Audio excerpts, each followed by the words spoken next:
কোরবানির কাদের উপর ওয়াজিব, কোরবানির ফজিলত এবং কোরবানি করার শরিকানদের যে নিয়মকানুন, বন্টনের নিয়মকানুন, কোরবানির পশু সম্পর্কীয় যে মাসআলা, এই সকল কিছু আলোচনা করব। আল্লাহ আমাদেরকে তৌফিক দান করুন, আমরা যেন কোরআন হাদিস বর্ণিত বিষয়গুলো লক্ষ্য রেখে আমাদের যে পবিত্র ঈদুল আজহার যে কোরবানি আমরা যেন সম্পন্ন করতে পারি। আলহামদুলিল্লাহ ওয়াসসালাতু ওয়াসসালামু আলা রাসূলিল্লাহ, আম্মা বাদ। কোরবানির ফজিলত। কোরবানির জন্তুর শরীরে যত পশম থাকে প্রত্যেকটা লোমের বদলে একটি নেকি পাওয়া যায়। মুসনাদে আহমদ। কোরবানির দিনে কোরবানির করাই সবচেয়ে বড় ইবাদত। তিরমিজি শরীফ। কাদের উপর কোরবানি দেওয়া ওয়াজিব? 10 জিলহজ্জের ফজর থেকে 12 জিলহজ্জের সন্ধ্যা পর্যন্ত, অর্থাৎ কোরবানির দিনগুলোতে যার নিকট সদকায়ে ফিতরা ওয়াজিব হওয়া পরিমাণ অর্থ সম্পদ থাকে তার উপর কোরবানি করা ওয়াজিব। মুসাফিরের উপর সফরের হালতে থাকলে কোরবানি করা ওয়াজিব নয়। কোরবানি ওয়াজিব না হলেও নফল কোরবানি করলে কোরবানির সওয়াব পাওয়া যাবে। কোরবানি শুধু নিজের পক্ষ থেকে ওয়াজিব হয়, সন্তানাদি, মাতা পিতা ও স্ত্রীর পক্ষ থেকে ওয়াজিব হয় না। মানে একান্নভুক্ত পরিবার যারা একত্রে বসবাস করে তাদের জন্য। তবে তাদের পক্ষ থেকে করলে তা নফল কোরবানি হবে। যার উপর কোরবানি ওয়াজিব নয় সে কোরবানি নিয়তে পশু ক্রয় করলে সেই পশু কোরবানি করা তার উপর ওয়াজিব হয়ে যায়।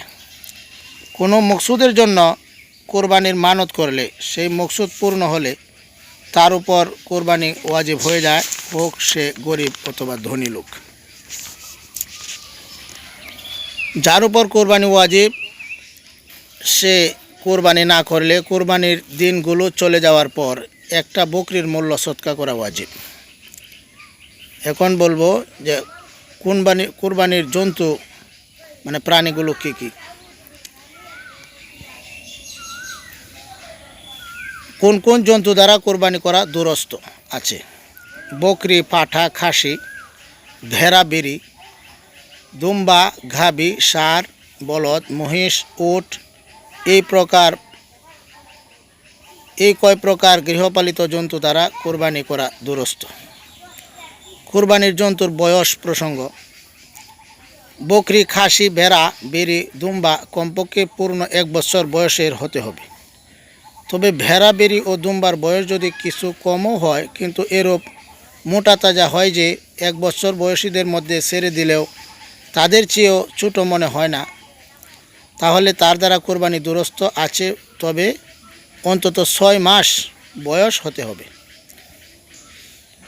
গরু ও মহিষের বয়স কমপক্ষে 2 বছর হতে হবে। উট এর বয়স কমপক্ষে 5 বছর হতে হবে। এখন আলোচনা করব কোন কোন জন্তু দ্বারা মানে কোরবানির জন্তুর যে স্বাস্থ্যগত অবস্থা, যে কোরবানির জন্তুটা পারফেক্ট। কোরবানির পশু ভালো এবং হৃষ্টপুষ্ট হওয়া উত্তম।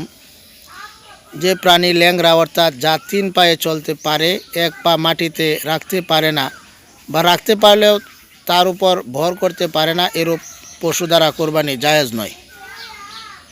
যে পশুর একটিও দাঁত নেই তা দ্বারা কোরবানি করা দুরস্ত নয়। তবে দাঁত না থাকা সত্ত্বেও ঘাস খেতে সক্ষম হলে তা দ্বারা কোরবানি করা দুরস্ত আছে। যে পশুর কান জন্ম থেকেই নেই তা দ্বারা কোরবানি দুরস্ত নয়। তবে কান ছোটো হলে অসুবিধা নেই। যে পশুর কান জন্ম থেকেই নেই, যদি ছোটো হয় তবে সমস্যা নেই। আর যে পশুর কান জন্ম থেকে না থাকবে তার দ্বারা কোরবানি চলবে না। যে পশুর শিং মূল থেকে ভেঙে যায় তা দ্বারা কোরবানি করা দুরস্ত নয়। তবে শিং উঠেইনি বা কিছু পরিমাণ ভেঙে গিয়েছে, এরূপ পশু দ্বারা কোরবানি করা দুরস্ত আছে। যে পশুর উভয় চোখ অন্ধ বা যার একটি চোখ পূর্ণ অন্ধ বা একটি চোখের দৃষ্টি শক্তি 1/3 বেশি নষ্ট, তা দ্বারা কোরবানি করা দুরস্ত নয়। যে পশুর একটি কান বা লেজের 1/3 চেয়েও বেশি কেটে গিয়েছে তা দ্বারা কোরবানি করা দুরস্ত নয়। অতিশয় কৃষকায় ও দুর্বল পশু যার একটু শক্তি নেই, মানে এতটুকু শক্তি নেই যে জবহের স্থান পর্যন্ত হেঁটে যেতে পারে, তা দ্বারা কোরবানি দুরস্ত নয়।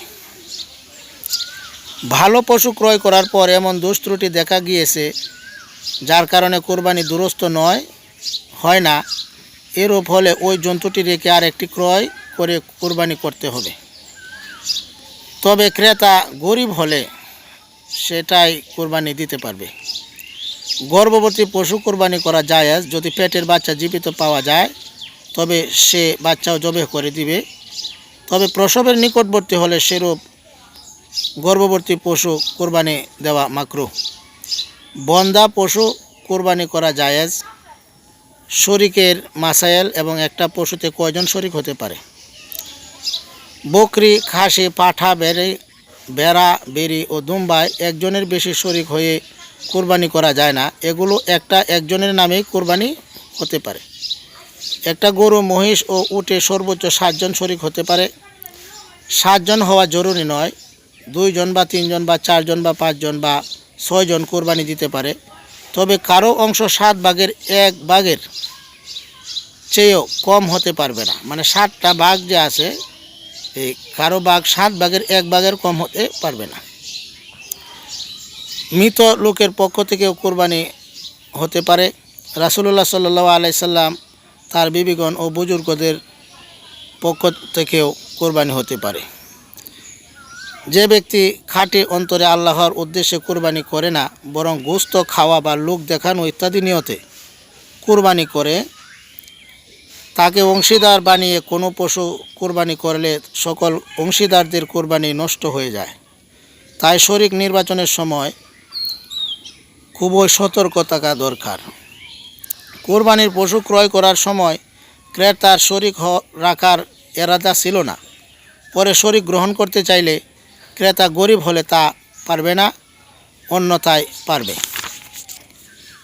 যার সমস্ত উপার্জন বা অধিকাংশ উপার্জন হারাম, তাকে শরিক করে কোরবানি করলে অন্যান্য সকল শরিকের কোরবানি অশুদ্ধ হয়ে যায়। এখন আলোচনা করব কোরবানি পশু জবেহ করা প্রসঙ্গ। নিজের কোরবানি পশু নিজেই জবেহ করা উত্তম। নিজে জবেহ না করলে বা করতে না পারলে জবেহের সময় সামনে থাকা ভালো। মেয়ে লোকের পর্দার ব্যাঘাত হওয়ার কারণে সামনে না থাকতে পারলে ক্ষতি নেই। কোরবানির পশুকে মাটিতে শুইয়ে তার মুখ কেবলামুখী করে এই দোয়া পাঠ করা উত্তম। ইন্নী ওয়াজ্জাহতু ওয়াজহিয়া লিল্লাযী ফাতারাস সামাওয়াতি ওয়াল আরদা হানিফা ওয়া মা আনা মিনাল মুশরিকিন। ইন্না সলাতি ওয়া নুসুকি ওয়া মাহইয়ায়া ওয়া মামাতি লিল্লাহি রাব্বিল আলামিন লা শারীকা লাহু ওয়া বিযালিকা উমিরতু ওয়া আনা আউয়ালুল মুসলিমিন। আল্লাহুম্মা মিনকা ওয়া লাকা, অতঃপর বিসমিল্লাহি আল্লাহু আকবার বলে জবে করবে। কেউ দোয়া পড়তে না পারলে শুধু বিসমিল্লাহ আল্লাহু আকবার বলে জবে করলেও চলবে। অতঃপর এই দোয়া পড়া উত্তম। আল্লাহুম্মা তাকাব্বালহু মিন্নি কামা তাকাব্বালতা মিন হাবিবিকা মুহাম্মাদিউ ওয়া খলিলিকা ইব্রাহিম আলাইহিমাস সালাতু ওয়াসসালাম। জবেহকারী যদি উক্ত পশুর কোরবানিদাতা না হয় তাহলে মিন্নি এর স্থলে মিনহু পড়বে। আর কোরবানিদাতা একাধিক হলে মিন্নি এর স্থলে মিন্না বা মিনহু এর স্থলে মিনহুম হবে। কোরবানিদাতা বা কোরবানিদাতাগণের নাম মুখে উচ্চারণ করা বা কাগজে লিখে পড়া জরুরি নয়। আল্লাহ পাক জানেন এটা কার কোরবানি, সে অনুযায়ী সে কোরবানি গৃহীত হবে। কোরবানির পশু রাতের বেলায়ও জবে করা জায়েজ, তবে ভালো নয়। ঈদের নামাজের পূর্বে কোরবানি করা জায়েজ নয়, তবে যেখানে জুমআ ও ঈদের নামাজ দুরস্ত নয় সেখানে সুবে সাদেকের পর থেকে কোরবানি করা দুরস্ত আছে। গোশত বন্টনের তরিকা, মানে যারা অংশীদার হয়ে কোরবানি দিবেন তাদের মধ্যে শরিকানদের মধ্যে বন্টনের তরিকা। অংশীদারগণ সকলে একান্নভুক্ত হলে গোশত বন্টনের প্রয়োজন নেই, অন্যথায় বন্টন করতে হবে। অংশীদারগণ গোশত অনুমান করে বন্টন করবে না, বরং বাটখারা দিয়ে ওজন করে বন্টন করতে হবে। অবশ্য অন্যথায় ভাগের মধ্যে কম বেশ হয়ে গেলে গুনাহগার হতে হবে। অবশ্য কোনো অংশীদার মাথা, পায়া ইত্যাদি বিশেষ কোনো অংশ গ্রহণ করলে তার ভাগে গোশত কিছু কম হলেও তা দুরস্ত হবে। কিন্তু যে ভাগে গোশত বেশি সে ভাগে মাথা, পায়া ইত্যাদি বিশেষ অংশ দেওয়া যাবে না। অংশীদারগণ সকলে যদি সম্পূর্ণ গোশত দান করে দিতে চায় বা সম্পূর্ণটা রান্না করে বিলাতে চায় তাহলে বন্টনের প্রয়োজন নেই। এখন আলোচনা করব কুরবানির গোশত খাওয়া ও দান করার মাসাইল। কুরবানির গোশত নিজে খাওয়া, পরিবারবর্গকে খাওয়ানো, আত্মীয় স্বজনকে দেওয়া এবং গরিব মিসকিনকে দেওয়া সবই জায়েজ। মুস্তাহাব ও উত্তম তরিকা হলো 3 ভাগ করে 1 ভাগ নিজেদের জন্য রাখা, 1 ভাগ আত্মীয় স্বজনকে দেওয়া এবং 1 ভাগ গরিব মিসকিনকে দান করা। মানতের কুরবানির গোশত হলে নিজে খেতে পারবে না এবং মালদারকেও দিতে পারবে না, বরং পুরোটাই গরিব মিসকিনদের দান করে দেওয়া ওয়াজিব। যদি কোনো মৃত ব্যক্তি পূর্বে কুরবানির জন্য ওসিয়ত করে গিয়ে থাকে তবে সেই কুরবানির গোশত মানতের কুরবানির গোশতের ন্যায় পুরোটাই খয়রাত করা ওয়াজিব, মানুষদের মধ্যে বিলিয়ে দিতে হবে। কুরবানির গোশত বা বিশেষ কোনো অংশ যেমন মাথা পারিশ্রমিক রূপে দেওয়া জায়েজ নয়। একটা বিষয় যে আমরা অনেকেই কুরবানির দিন আমরা যারা এর কাজে সহযোগিতা করে তাদেরকে আমরা গোশত বিনিময় হিসাবে দেই। আমরা এদেরকে অবশ্যই দিব, কিন্তু কাজের বিনিময়ে না, কাজের বিনিময়ে টাকা দিতে হবে। কুরবানির গোশত শুকিয়ে বা ফ্রিজে রেখে দীর্ঘদিন খাওয়াতে কোনো অসুবিধা নেই। আল্লাহ তাআলা আমাদের সকলকে বোঝার তৌফিক দান করুন। ওয়া আখিরু দাওয়ানা আনিল হামদুলিল্লাহি রাব্বিল আলামিন।